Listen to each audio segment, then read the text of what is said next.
Ahoj, pokud tady máme nějaké milovníky pejsku, tak jsme si pro vás připravili pár tipů na filmy.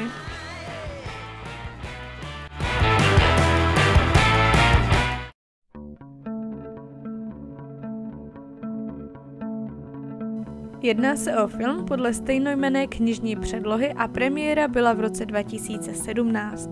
Film vypráví krásný příběh jednoho psa, který objevuje smysl své existence v tom dělat lidi šťastné, ale ne vždy je život samotného psa zrovna šťastným. A vzhledem k tomu, že psí život je kratší než lidský, je ve filmu vidět mnoho různých životů, které tento pes prožije.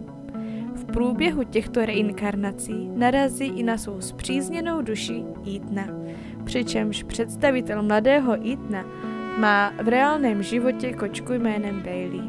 Tento film má celkem 2 díly, takže doporučuji kouknout i na díl druhý.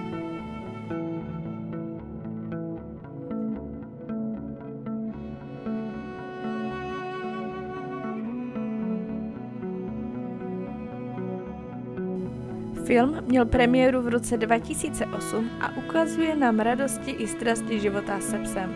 Novomanželé si pořídí rozkošné štěňátko, ovšem brzy se ukáže, že Marley je těžce zvladatelný pes a tak rodině občas působí dost problémů.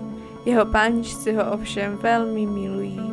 Jak ale víme, tak všichni stárneme a zvířeci parťáci o něco rychleji.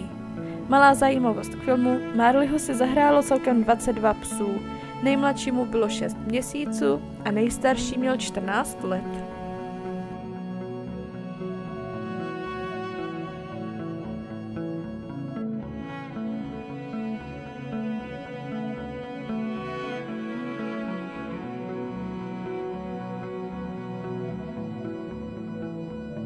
Premiéra filmu byla v roce 2006 a jedná se o film podle skutečné události.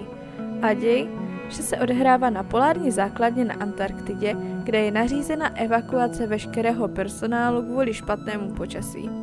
Jenže tažní psi se do transportu již nevejdou a má pro ně být posláno náhradní letadlo. Ale přes zhoršené počasí to není možné. Psi se po pár dnech dostanou ze svých obojků a začínají si schánět potravu. O život takto bojují 152 dní. V průběhu natáčení se základní výcvik soustředil hlavně na vyjadřování emocí psů, jako je vrčení, cenění zubů a pohyby hlavou.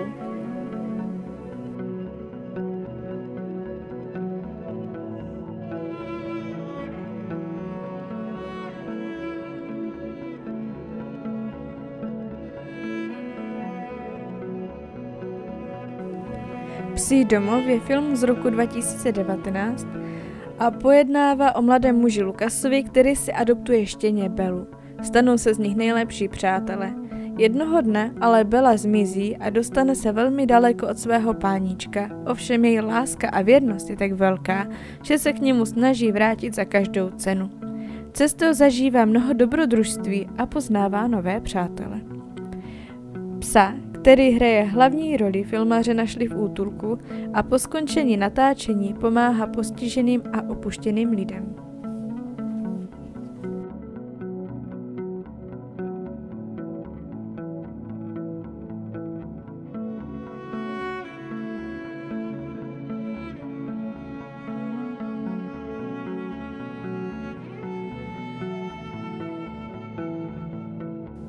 Tento film měl premiéru v roce 2009 a jedná se o film podle skutečného psa.